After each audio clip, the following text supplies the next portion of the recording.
Sveiki, bičiuliai. Ačiū, kad mus palaikote šiuo tikrai sudėtingu metu.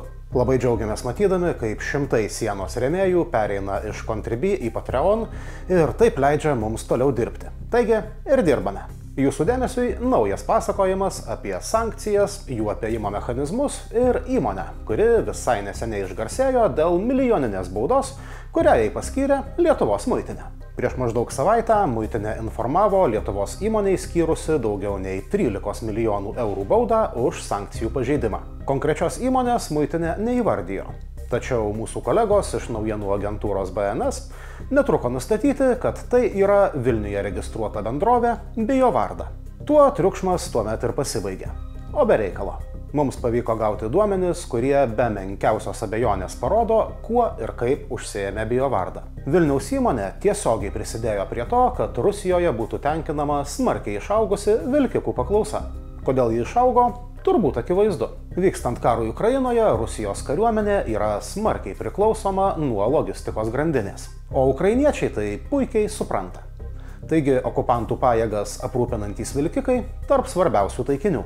Europos Sąjunga taip pat puikiai suprato logistikos grandinės svarbą. Taigi draudimas eksportuoti vilkikus į Rusiją paskelbtas pirmais karo mėnesiais. Ir būtent čia Biovarda suklestėjo.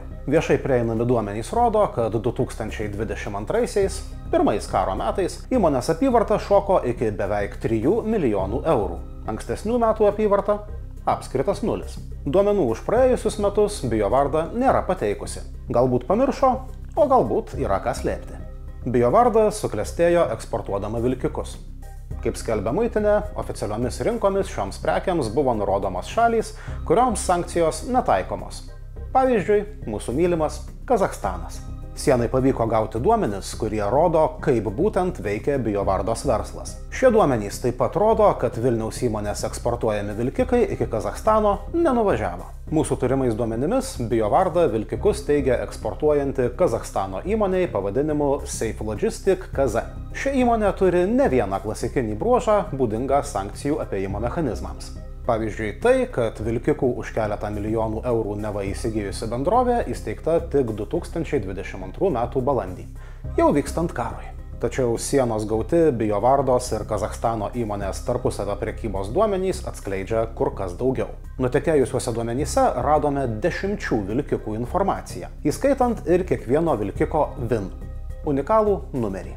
O šiuos unikalius numerius patikrinome kitoje vietoje. Turime prieigą prie taip pat nutekėjusių Rusijos muitinės duomenų. Ir ten pamatėme, kad Biovardos eksportuoti vilkikai į Kazachstaną net neplanavo užsukti.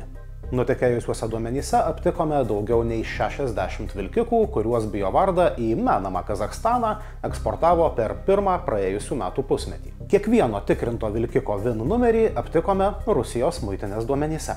O lyginant vilkikų išvykimo iš Lietuvos ir atvykimo į Rusiją datas, pastebėjome aiškią tendenciją. Dauguma vilkikų Rusijoje atsidūrė praėjus vos kelioms ar keliolikai dienų po Lietuvos sienos kirtimo.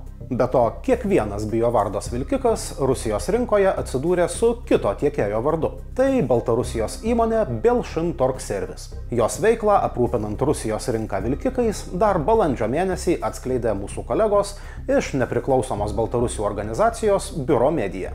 Tačiau Biovarda į kolegų akiratį tuomet nepateko. Mūsų turimi duomenys apima tik dalį Biovardos veiklos. Tačiau matome, kad per nepilną pusmetį ši bendrovė į menamą Kazachstaną išvežė vilkikų už maždaug 6 milijonus eurų. Ir visi šie vilkikai tuoj pat atsidūrė Rusijoje. Žinoma, labai norėjome apie tai pasikalbėti ir su Biovardos vadovu. Beveik pavyko. Alio. Labadiena. Labadiena. Pono Andrėjaus Baško ieškau. Taip. Šarūnas Černiauskas, žurnalistas, tyriamosios žurnalistikos centras Siena. Norėjau dėl tos istorijos su muitinė ir bauda pasiteiraut. Tiesiog norėjau atvirai paklausti, kiek jūs vilkikų išvežėte į Rusijos rinką?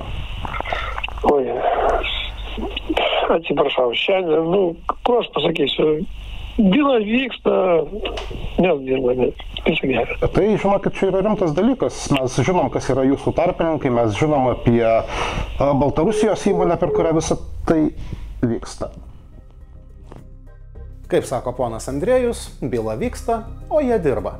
Dirbame ir mes. Šiuo atveju dirbame tam, kad Lietuvos žmonės žinotų, kas kraunasi pelnus iš kruvinos prekybos. Dirbsime ir toliau.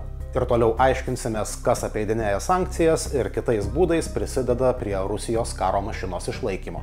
O dirbti galime tik todėl, kad yra šimtai neabejingų žmonių palaikančių sienos darbą. Labai dėkojame tiems, kas jau prisidėjo prie mūsų darbų Patreon platformoje. Kviečiame ir tuos, kurie nori tapti sienos bendruomenės dalimi. O jei norite sieną paremti nesijungiant prie bet kurios finansavimo platformos, kviečiame tai padaryti atliekant tiesioginį pavedimą į sienos sąskaitą. Visos instrukcijos šio video aprašyme ir štai čia.